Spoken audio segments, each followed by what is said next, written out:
How to save Atlantic City again. Welcome back to Jersey Matters. That's the topic we're going to broach with John Boyd Jr., who is the principal at the Boyd Company. And you mostly do relocating for companies, but you also deal with redevelopment. Right. We counsel major corporations where to locate their facilities throughout North America.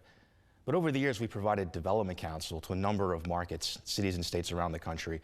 We've been especially active in Las Vegas over the past 40 years. So your experience in Las Vegas makes you look at Atlantic City, and you've talked to people down there. Of course. Do you have some ideas for them? We keep a close eye on what's happening in Atlantic City.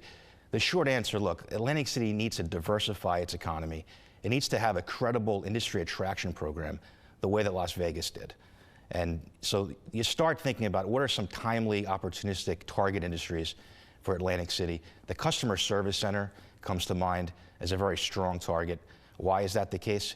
Because the customer service industry places a premium upon hospitality skill sets. So Atlantic City has those requisite skill sets, workers trained in the hospitality industry. Those are transferable skill sets that apply to a customer service center. Bart Blatstein is a developer that has put up the playground, which has some concert halls and some clubs. It was a great idea. It's like an adult playground. He just bought the Showboat. He seems like he has a vision for the place. Well, he's one of the most highly regarded developers in the Northeast. Obviously, his work in Philadelphia with Northern Liberties is very highly regarded. He's a type of developer that Atlantic City needs to attract. And again, it's all about diversifying the gambling experience, okay? Look at Las Vegas for an example. Only 30% of all revenue in Vegas casinos is tied to gambling. 70% is retail, nightlife, different cultural amenities that people go to Las Vegas for. Atlantic City is so far behind the curve. Blatstein seems to understand that. His plans for the pier and the Showboat hopefully will play into that. There is contraction with casinos. It's been going on for some time. Borgata does extremely well. Some of the other casinos are also in the black. How many do you see surviving? Well, obviously there were too many. There was an oversaturation. This idea of competition from Delaware, from New York, from Pennsylvania. Too many casinos in Atlantic City. And even the remoteness of Atlantic City has become an issue. Atlantic City used to tout itself as only being a 2.5-hour drive from New York and Philadelphia. But the reality is people don't want to travel that far necessarily to gamble. So you need to offer them different types of amenities. The latest figures that came out, revenues are up in Atlantic City because there's less casinos.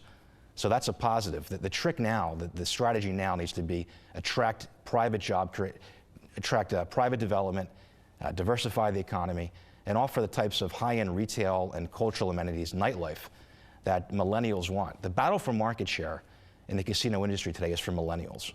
I will tell you this, that every single time people predict that Atlantic City is going to die, it comes back. It has more lives than a cat. So I can't, and I do like this new mayor. You've met him too. Yes, you like yes. this new mayor. Very impressive. Yeah, and I have a feeling they're going to figure something out, but every time they seem to have an idea recently, they trip over themselves.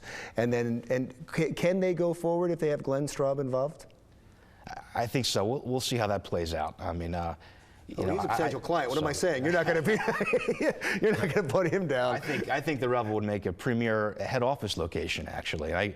But we'll see how that's redeveloped. Some of the new incentives in Atlantic City, which is designated as a Garden State growth zone. Okay, that enables developers to access a very powerful arsenal of incentives to repurpose potentially the Revel into maybe Class A office space, or that mixed-use residential boutique hotel and retail mixed-use development. Well, you had some great ideas. I hope somebody's listening. John, I always appreciate it. Thanks for coming back. John Boyd Jr., principal at the Boyd Company. When Jersey Matters continues, we're going to talk about a unique way that Bergen County has come up with to battle the heroin epidemic. That's when Jersey Matters continues.